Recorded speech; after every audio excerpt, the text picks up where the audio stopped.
Now at 6, a Sunday morning worship service turned into tragedy. Evil.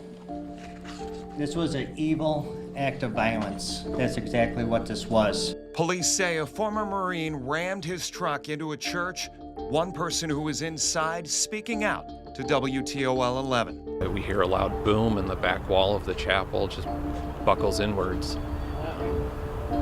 Everything shook. Police say the man started shooting at worshipers inside, then set the building on fire.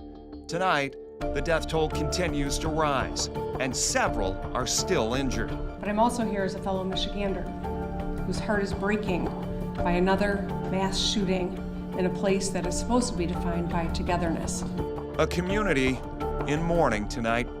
WTOL 11 News at 6 starts right now.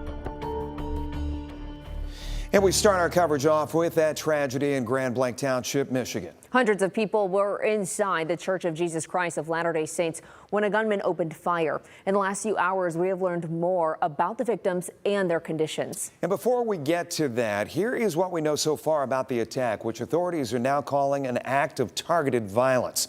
Police say it was 10:25 a.m. Sunday. 40-year-old Thomas Jacob Sanford allegedly crashed his pickup truck into the church. He began shooting inside, according to police, as terrified worshipers scramble for safety.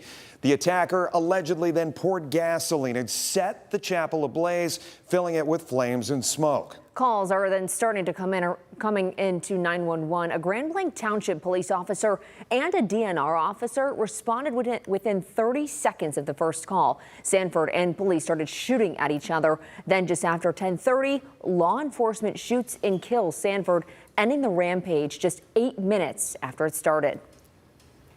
Faith Zahowski, she has been covering this story today for us. She joins us now live. Faith, what do we know at this hour?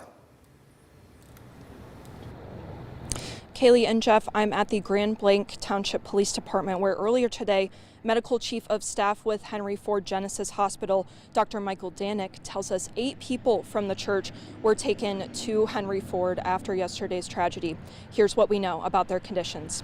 5 were shot and 3 were treated for smoke inhalation. 2 of those with smoke inhalation were released and 1 is still incubated. He says the ages of the victims range from 6 to 78. Dr. Danick said of the people who were shot, 1 is in critical condition, another is critical but stable, 1 child was stabilized and transferred to another hospital, and 1 was shot in the leg. Grand Blanc Township Police Chief William Rennie says everyone that was in the church has been accounted for, although crews are still in the process of clearing out the church. ATF Detroit Special Agent Jim Deere says he is saddened to see this happening yet again, and now in the Grand Blanc community. There is no place in our society for this. There's absolutely no place.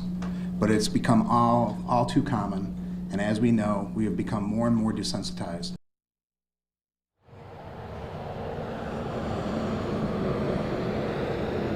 Chief Rennie also says the Family Assistance Center at the Genesis Athletic Club is open from today and tomorrow from 8 a.m. to 8 p.m. for families to go and seek assistance and support.